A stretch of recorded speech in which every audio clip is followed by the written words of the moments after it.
Ukraine पर रूस के हमले को टालने के लिए अमेरिका कूटनीतिक रास्तों के साथ अपनी सैन्य ताकत का भी इस्तेमाल कर रहा है। हालांकि अमेरिका को रूस पर भरोसा नहीं है। अमेरिकी खुफिया एजेंसियों ने यूक्रेन पर रूस के हमले की तारीख भी तय कर दी है। यूक्रेन पर रूस के हमले के खतरे से जुड़ी बड़ी खबरें आप देखिए टॉप 9 वॉर जोन। रूस और यूक्रेन के बीच जंग को टालने के लिए हो रही कोशिशों के बीच अमेरिकी राष्ट्रपति बाइडेन और यूक्रेन के राष्ट्रपति वोलोडिमीर जेलेंस्की के बीच कल फोन पर लंबी बातचीत हुई। इस बातचीत में दोनों नेताओं ने संकट का हल निकालने के लिए राजनयिक कोशिशों को जारी रखने पर सहमति जताई।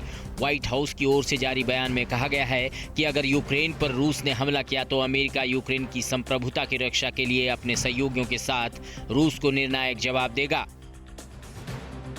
यूक्रेन और रूस के बीच किसी भी वक्त जंग शुरू होने के खतरे के बीच अमेरिका की खुफिया एजेंसियों ने बड़ी भविष्यवाणी की है। अमेरिकी खुफिया एजेंसियों ने कहा है कि 16 फरवरी को यूक्रेन पर रूस हमला कर सकता है। इस बीच युद्ध को टालने के लिए यूक्रेन के विदेश मंत्री दिमित्री कुलेबा ने रूस से 48 घंटे के भीतर वियना दस्तावेज पर रूस और उस पर दस्तखत करने वाले सभी देशों के साथ बैठक करने की अपील की है।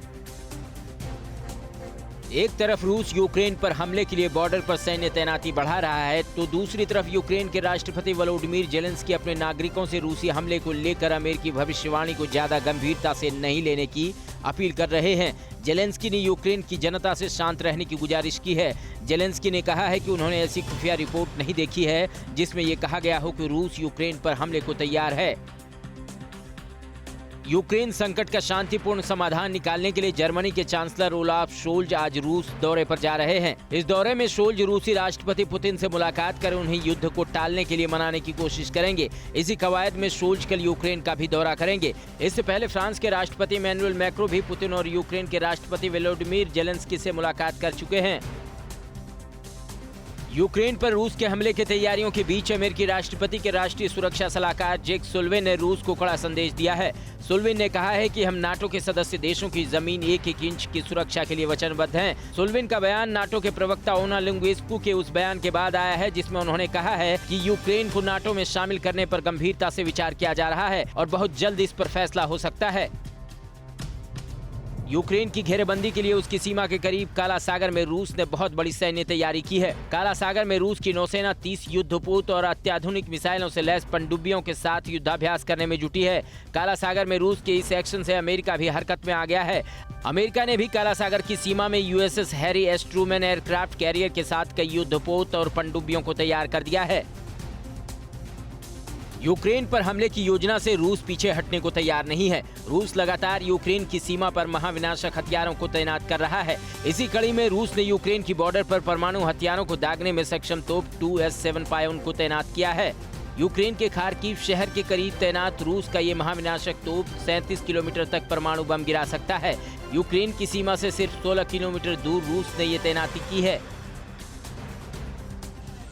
रूस और यूक्रेन के बीच जंग के हालात के बीच लगातार रूस की सैन्य तैनाती और तबाही मचाने वाले उसके अत्याधुनिक हथियारों की तस्वीरें आ रही हैं। यूक्रेन की सीमा के करीब रूस ने अब रडार के जरिए संचालित होने वाली जमीन से आकाश में दागे जाने वाले बम मिसाइल सिस्टम को भी तैनात कर दिया है। हालांकि इस हथियार की तैनाती का रूस ने सही लोकेशन नहीं बताया है। पिछले कुछ दिनों से रूस यूक्रेन की सीमा की ओर हथियारों और जरूरी सैन्य साजो सामान की सप्लाई तेजी से कर रहा है। ट्रेन के जरिए रूस रडार, बैटरी, गाड़ियों में इस्तेमाल होने वाले फ्यूल, बख्तरबंद गाड़ियां और रसद का स्टॉक अपने सैनिकों तक पहुंचा रहा है। ट्रेन के जरिए रूस S-400 anti missile defence system के साथ सैकड़ों टैंक यूक्रेन के बॉर्डर पर पहुंचा चुका है। दुनिया रूस को मनाने में जुटी है, लेकिन रूस यूक्रेन पर टस से मस होने को तैयार नहीं है। बेलारूस में रूस के लगातार वॉर एक्सरसाइज से यूक्रेन से लेकर पूरे यूरोप में युद्ध का खतरा बढ़ चुका है। युद्ध की आशंका से यूक्रेन में हवाई उड़ानों को लेकर कयासों का दौर खत्म हो गया है। यूक्रेन ने हवाई सेवा को सामान्य तौर पर जारी रखने के लिए बड़ी राशि को जारी किया है। इन सब के बीच यूक्रेन ने दुनिया भर की एयरलाइन कंपनियों को ब्लैक सी के ऊपर से उड़ान न भरने की सलाह दे दी है। यूक्रेन संकट और महाशक्तियों के बीच बने जंग जैसे हालात से जुड़ी सभी बड़ी खबरें आप देखिए टॉप 9 वर्ल्ड वॉर का खतरा। यूक्रेन के राष्ट्रपति के ऑफिस की ओर से अब ये साफ कर दिया गया है कि हवाई उड़ानों पर रोक लगाने के लिए the European aviation safety agency की ओर से कोई सिफारिश नहीं की गई है। पहले ऐसी खबरें आई थी कि रूस के हमले के खतरे को लेकर हवाई उड़ान पर रोक लगाई जा सकती है। इस बीच अंतर्राष्ट्रीय बीमा कंपनियां यूक्रेनी हवाई क्षेत्र की उड़ानों के लिए विमान का बीमा बंद करेगी। रूस के हमले के डर के बीच यूक्रेन की सरकार ने हवाई सेवा को सुचारू रूप से चलाने के लिए $592 बिलियन का बजट जारी किया है। युद्ध की आशंका को देखते हुए पहले ही कई देशों ने अपने नागरिकों को यूक्रेन छोड़ने को कह दिया है। ऐसे में हवाई उड़ान को लेकर कोई अफवाह न फैले, इसको लेकर यूक्रेन सरकार ने अपने हवाई क्षेत्र से उड़ानों को सुनिश्चित करने के लिए भारी भरकम बजट पास किया है। यूक्रेन पर हमले के लिए रूस पिछले कई दिनों से यूक्रेन की सीमा के करीब बेलारूस के साथ सैन्य युद्धाभ्यास में जुटा है। बेलारूस की सेना के साथ रूसी सेना मिसाइल, टैंकों और तोपों से बमों की बारिश कर रही है। यूक्रेन की घेरेबंदी के लिए बेलारूस में रूस ने अपना सैन्य ठिकाना बनाया है। यहाँ रूस के करीब 30,000 सैनिक तैनात हैं। इस संयुक्त युद्धाभ्यास में रूस के S-400 anti missile defence system भी शामिल है। बेलारूस में रूस के सैन्य ठिकाने से एक और संयुक्त युद्धाभ्यास का वीडियो सामने आया है, जिसमें रूसी सेना और बेलारूस की सेना अत्याधुनिक तोपों से दनादन गोले बरसाती नजर आ रही है। इस दौरान दुश्मन के ठिकानों को ध्वस्त करने का युद्धाभ्यास किया गया। दुश्मन का ठिकाना पता लगाने के लिए इसमें UAV का भी इस्तेमाल किया गया। इस युद्धाभ्यास में रूस और बेलारूस के BM-27 उग्रन और BM-30 स्मर्च MLRS rocket launcher system ने हिस्सा लिया। बेलारूस में रूस के संयुक्त युद्धाभ्यास और बॉर्डर पर रूसी सेना को एक्टिव होते देख यूक्रेन की सेना ने भी बॉर्डर पर 10 दिनों का युद्धाभ्यास शुरू कर दिया है। यूक्रेन की सेना रूसी टैंकों और तोपों को तबाह करने के लिए तुर्की से मिले बेहद खतरनाक हमलावर ड्रोन बायर कतार से हमले का अभ्यास कर रही है। यूक्रेन पहले ही कह चुका है अगर उस पर हमला हुआ तो वो पूरी ताकत से मुकाबला करेगा। सिर्फ 4.5 करोड़ की आबादी वाला छोटा सा देश यूक्रेन रूस के संभावित हमले से अपनी संप्रभुता की रक्षा के लिए सब कुछ दांव पर लगाने को तैयार है। मारियायूपोल शहर में आम लोगों को युद्ध के हालात में आत्मरक्षा के साथ हथियारों की ट्रेनिंग दी जा रही है। इस ट्रेनिंग के दौरान एक छोटा सा बच्चा भी दिखा। एक बुजुर्ग महिला भी हथियार चलाने की ट्रेनिंग लेती नजर आई। इस महिला ने कहा कि वो किसी भी हाल में अपने शहर को खोना नहीं चाहती। रूस के हमले के खतरे के बीच यूक्रेन में वॉलंटियर्स बने आम लोग सेना की मदद के लिए तरह तरह से योगदान दे रहे हैं। राजधानी कीव में एक लाइब्रेरी के बेसमेंट में कुछ महिलाएं और पुरुष युद्ध के मैदान में सेना के जवानों के इस्तेमाल किए जाने वाले बंकर कवर बनाने में जुटे हैं। पत्तियों और प्लास्टिक के टुकड़ों से ये लोग बंकर कवर बना रहे हैं, जो दुश्मन सेना को छकाने में इस्तेमाल किया जाता है। यूक्रेन पर रूस के हमले के खतरे को देखते हुए अमेरिका ने यूक्रेन के डोनेस्टिक शहर में organization for security and cooperation in Europe के हेडक्वार्टर से अपने स्टाफ को निकालना शुरू कर दिया है। हमले की आशंका को लेकर फैले अफरा तफरी के बीच कई देशों ने अपने राजनयिकों और दूतावास के कर्मचारियों को पहले ही निकालना शुरू किया है। रूस ने OSCE के स्टाफ को देश से बाहर शिफ्ट करने के फैसले पर चिंता जताई है। यूक्रेन संकट के मसले पर पाकिस्तान रूस के साथ है या फिर अमेरिका के साथ है? रूस और यूक्रेन के बीच युद्ध होने पर भारत में क्या असर पड़ेगा? जंग को लेकर यूरोप की सबसे बड़ी चिंता क्या है? और ताइवान पर कब्जे के लिए चीन की नई चाल क्या सामने आई है? ग्लोबल टेंशन से जुड़ी बड़ी खबरें आप देखिए news top 9 world battle ground. Ukraine और रूस के बीच तनाव के मुद्दे पर पाकिस्तान के PM इमरान खान ने कहा है कि वो न रूस के साथ हैं और न ही अमेरिका के साथ। इमरान ने कहा है कि पाकिस्तान किसी भी खेमे में शामिल नहीं होगा। इमरान ने ये फैसला सेना प्रमुखों से बातचीत के बाद लिया है। इमरान का इसी महीने होने वाला रूस का दौरा भी कैंसिल हो गया है। यूक्रेन के मुद्दे पर पाकिस्तान ने चीन का भी साथ नहीं दिया, जो रूस के साथ मजबूती से खड़ा है। अगर यूक्रेन और रूस के बीच जंग होती है तो उसका असर भारत पर भी पड़ेगा। जंग होने पर अंतर्राष्ट्रीय बाजारों में पेट्रोलियम और गैस के दाम तेजी से बढ़ सकते हैं, जिससे भारत में भी पेट्रोल डीजल की कीमतों में आग लग सकती है।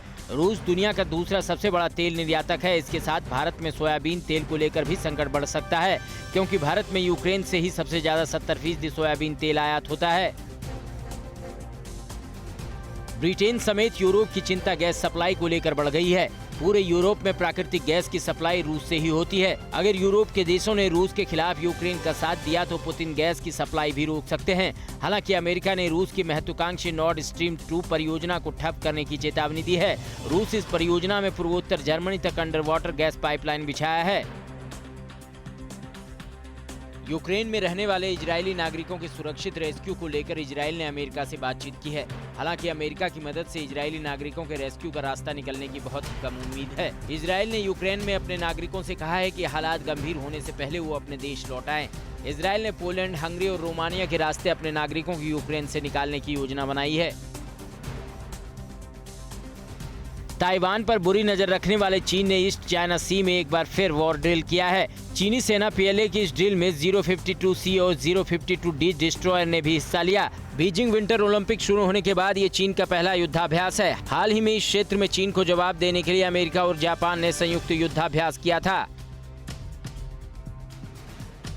चीन और ताइवान के बीच अगर जंग होती है तो चीन का पहला निशाना दक्षिण चीन सागर के 2 द्वीप हो सकते हैं। इन दोनों द्वीपों पर अभी ताइवान का कब्जा है। चीन ने पहले भी इन द्वीपों पर हमले किए हैं। ऐसे में आशंका जताई जा रही है कि सैन्य ताकत बढ़ाने के बाद चीन एक बार फिर इन द्वीपों पर हमला कर सकता है। 1955 और 1958 में इन 2 द्वीपों को लेकर चीन और अमेरिका के बीच भी टकराव हो चुका है। चीन की सेना ने आधुनिक मैनपैड QW-12 हथियार का परीक्षण किया। QW-12 के जरिए हेलीकॉप्टर्स, मिसाइल्स और ड्रोन को निशाना बनाया जा सकता है। टेस्ट के दौरान QW-12 ने भटकाने वाली तकनीक से लैस एक ड्रोन को मार गिराया। प्रशांत महासागर में चीन के विस्तारवाद को टक्कर देने के लिए अमेरिका ने कमर कस ली है। अमेरिका सोलोमन द्वीप में अपना दूतावास खोलेगा। इस इलाके में चीन अपने व्यापारिक और राजनयिक हस्तक्षेप बढ़ा रहा है, जिससे अमेरिका काउंटर करना चाहता है। उत्तर कोरिया के तानाशाह किम जोंग के लगातार महाविनाशक मिसाइलों के परीक्षण से कोरियाई द्वीप में तनाव बढ़ गया है। उत्तर कोरिया के मिसाइल परीक्षण से पैदा हुए खतरे को लेकर अमेरिकी विदेश मंत्री एंटनी ब्लिंकन ने जापान और दक्षिण कोरिया के विदेश मंत्रियों के साथ बैठक की है। ब्लिंकन ने कहा कि उत्तर कोरिया उकसावे वाली कार्रवाई कर रहा है। बीजिंग विंटर ओलंपिक के बाद उत्तर कोरिया और चीन मिसाइल परीक्षण और बढ़ा सकते हैं। गोवा और उत्तर प्रदेश में सेकेंड फेज के लिए हो रही है वोटिंग। उत्तराखंड में सुबह 8 बजे से शुरू होगा मतदान।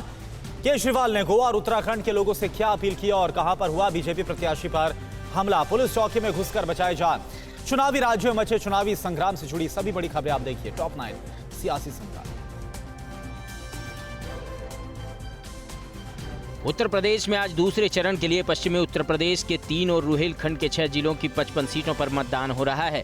लोग अपने मताधिकार का प्रयोग कर रहे हैं। सहारनपुर, बिजनौर, मुरादाबाद, संभल, रामपुर, अमरोहा, बदायूं, बरेली और शाहजहांपुर में मतदाता उम्मीदवारों की किस्मत का फैसला करेंगे। सेकंड फेज में सीएम योगी के मंत्रियों सहित कई दिग्गजों की किस्मत दांव पर है।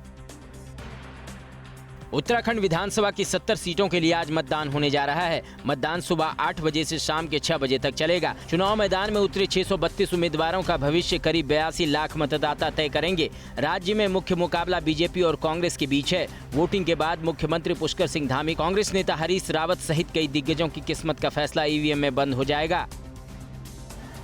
गोवा की 40 विधानसभा सीटों के लिए भी आज मतदान हो रहा है। गोवा में रूलिंग पार्टी बीजेपी को कांग्रेस, तृणमूल कांग्रेस समेत कई विपक्षी दलों से कड़ी चुनौती मिल रही है। गोवा में आम आदमी पार्टी भी दमखम से चुनाव लड़ रही है। चुनाव आयोग ने मतदान को सुरक्षित और शांतिपूर्ण तरीके से कराने के लिए पूरी तैयारियां की है। दिल्ली के सीएम अरविंद केजरीवाल ने उत्तराखंड और गोवा में होने जा रही वोटिंग से पहले दोनों प्रदेशों के लोगों से आम आदमी पार्टी के पक्ष में मतदान करने की अपील की है। सीएम केजरीवाल ने कहा है कि कांग्रेस और बीजेपी दोनों पार्टियों ने गोवा और उत्तराखंड को लूटा है। एक मौका आम आदमी पार्टी को देकर देखें। उत्तराखंड में मतदान से पहले सीएम पुष्कर सिंह धामी ने भी लोगों से अपील की। सीएम धामी ने कहा, ऐसी सरकार चुननी है जो पीएम मोदी के साथ चले और उत्तराखंड को आगे बढ़ाए। तो वहीं उत्तराखंड बीजेपी के प्रदेश अध्यक्ष मदन कौशिक ने कहा, उत्तराखंड में बीजेपी की बहुत जबरदस्त लहर है। उत्तर प्रदेश के संभल की असमोली विधानसभा सीट के बीजेपी प्रत्याशी हरेंद्र उर्फ रिंकू की गाड़ी को ओवरटेक कर हमला करने का मामला सामने आया है। आरोप के मुताबिक एसपी कार्यकर्ताओं के शराब बांटने का विरोध करने पर लाठी डंडों से हमला किया गया, जिसके बाद उन्होंने पुलिस चौकी में घुसकर अपनी जान बचाई। पुलिस ने मामले में 2 लोगों को हिरासत में लेकर जांच शुरू कर दी है। पंजाब कांग्रेस में विवाद खत्म होता नहीं दिख रहा है। कांग्रेस महासचिव प्रियंका गांधी वाड्रा की संगरूर के धूरी में रैली के दौरान कांग्रेस प्रदेश अध्यक्ष नवजोत सिंह सिद्धू ने भाषण देने से इनकार कर दिया। उन्होंने मंच पर बुलाए जाने के बावजूद भाषण देने से मना कर दिया, जिसके बाद सीएम चरणजीत सिंह चन्नी और सुनील जाखड़ ने संबोधित किया। कांग्रेस महासचिव प्रियंका गांधी वाड्रा ने यूपी के सीएम योगी आदित्यनाथ के बयान पर पलटवार करते हुए कहा कि मैं अपने भाई के लिए अपनी जान दे दूंगी और मेरा भाई मेरे लिए भी अपनी जान दे देगा। हमारे परिवार में कोई विवाद नहीं है। सीएम योगी ने ट्वीट कर कहा था, भाई बहन के आपसी विवाद और वर्चस्व के कारण कांग्रेस डूब जाएगी। उत्तर प्रदेश विधानसभा चुनाव के लिए बहुजन समाज पार्टी ने 47 प्रत्याशियों की लिस्ट जारी की है। लिस्ट में 7वें चरण के उम्मीदवारों के नाम हैं। लिस्ट में बीएसपी ने सुहेल देव भारतीय समाज पार्टी के राष्ट्रीय अध्यक्ष ओम प्रकाश राजभर के खिलाफ गाजीपुर की जहूराबाद सीट से सैयदा शादाब फातिमा को मैदान में उतारा है। राजभर एसपी गठबंधन के साथ चुनावी मैदान में हैं। प्रधानमंत्री मोदी आज यूपी के अकबरपुर और पंजाब के जालंधर में जनसभाएं करेंगे। अकबरपुर में मौजूद रहेंगे सीएम योगी आदित्यनाथ। बुंदेलखंड में आज कौन कौन से सियासी दिग्गज करेंगे सभाएं और राहुल आज कहां पर करेंगे जनसभा। चुनावी राज्यों में आज होने वाले प्रचार से जुड़ी बड़ी खबरें आप देखिए टॉप 9 रैली रिपोर्ट। यूपी में चल रही दूसरी चरण की वोटिंग के बीच पीएम मोदी आज कानपुर देहात के अकबरपुर में जनसभा को संबोधित करेंगे। पीएम कानपुर बुंदेलखंड क्षेत्र की करीब 52 विधानसभा सीटों के लोगों को संबोधित करेंगे। राज्य के मुख्यमंत्री योगी आदित्यनाथ भी कार्यक्रम में मौजूद रहेंगे। इसके बाद सीएम मैनपुरी और हाथरस में जनसभाओं को संबोधित करेंगे। फिरोजपुर में हुए सुरक्षा चूक मामले के बाद पीएम आज फिर पंजाब के दौरे पर आ रहे हैं। पीएम आज शाम 3:45 बजे जालंधर में चुनावी रैली को संबोधित करेंगे। इसके जरिए पीएम मालवा, दोआब और माझा के तीनों इलाके की विधानसभाओं को कवर करेंगे। पीएम 16 फरवरी को पठानकोट और 17 फरवरी को अबोहर में जनसभा को संबोधित करेंगे। यूपी में जारी दूसरे चरण की वोटिंग के बीच केंद्रीय गृह मंत्री अमित शाह आज झांसी और ललितपुर का दौरा करेंगे। मिशन यूपी के तहत गृह मंत्री आज ललितपुर के मेहरौनी में जनसभा को संबोधित करेंगे। इसके बाद झांसी में बरुआ सागर में जनसभा को संबोधित करेंगे। रैलियों के बाद आज शाम करीब 7:30 बजे सांगठनिक बैठक करेंगे। कांग्रेस नेता राहुल गांधी आज पंजाब के दौरे पर रहेंगे। राहुल आज होशियारपुर और गुरदासपुर में जनसभाओं को संबोधित करेंगे। राहुल गांधी रोशन ग्राउंड में कांग्रेस उम्मीदवारों का हाथ मजबूत करने के लिए रैली में शामिल होंगे और लोगों से कांग्रेस प्रत्याशियों को जिताने की अपील करेंगे। इसके अलावा वो होशियारपुर के व्यापारियों से बात करेंगे। यूपी के दूसरे चरण की वोटिंग के बीच बीजेपी के राष्ट्रीय अध्यक्ष जेपी नड्डा आज चुनाव प्रचार के लिए लखीमपुर खीरी और बाराबंकी का दौरा करेंगे। बीजेपी अध्यक्ष लखीमपुर खीरी में 2 और बाराबंकी में एक जनसभा को संबोधित करेंगे और बीजेपी प्रत्याशियों के समर्थन में वोट मांगेंगे। लखीमपुर खीरी में 23 फरवरी को वोटिंग होगी। यूपी के पूर्व सीएम और समाजवादी पार्टी के राष्ट्रीय अध्यक्ष अखिलेश यादव आज बुंदेलखंड का दौरा करेंगे। अखिलेश झांसी, हमीरपुर और महोबा में जनसभा को संबोधित करेंगे और अपने गठबंधन के प्रत्याशियों के लिए समर्थन मांगेंगे। एसपी प्रमुख अपनी हर रैली में पुरानी पेंशन बहाली सहित पार्टी के घोषणा पत्र में किए गए वादे को दोहरा रहे हैं। बीएसपी का राष्ट्रीय अध्यक्ष और पूर्व सीएम मायावती आज जालौन का दौरा करेंगी। बीएसपी चीफ यहां पार्टी की ओर से लड़ रहे तीनों प्रत्याशियों के समर्थन में एक जनसभा को संबोधित कर कार्यकर्ताओं में जोश भरेंगी। रैली को सफल बनाने के लिए बुंदेलखंड कोऑर्डिनेटर और जिला अध्यक्ष सहित बड़े नेता तैयारी में जुटे हैं। शिरोमणि अकाली दल अध्यक्ष सुखबीर सिंह बादल आज पंजाब के बरनाला के महल कला विधानसभा क्षेत्र में बीएसपी उम्मीदवार चमकौर सिंह के समर्थन में चुनावी रैली करेंगे। इसके बाद सुखबीर सिंह बादल शिरोमणि अकाली दल प्रत्याशियों के समर्थन में कई जनसभाओं को संबोधित करेंगे और अपनी पार्टी के प्रत्याशियों को जिताने की अपील करेंगे। आम आदमी पार्टी के राष्ट्रीय संयोजक और दिल्ली के मुख्यमंत्री अरविंद केजरीवाल पंजाब में चुनाव प्रचार खत्म करने के बाद उत्तर प्रदेश पर फोकस करेंगे। पंजाब के बाद केजरीवाल यूपी का 4 दिन का दौरा करेंगे। 21 फरवरी को उनकी लखनऊ, 22 फरवरी को बाराबंकी, प्रयागराज, 23 फरवरी को गोरखपुर, बस्ती और 24 फरवरी को वाराणसी में जनसभाओं को संबोधित करेंगे। फिलहाल वो 18 फरवरी तक पंजाब दौरे पर हैं। परवाह देश की, सोमवार से शुक्रवार रात 10 बजे TV9 भारतवर्ष पर।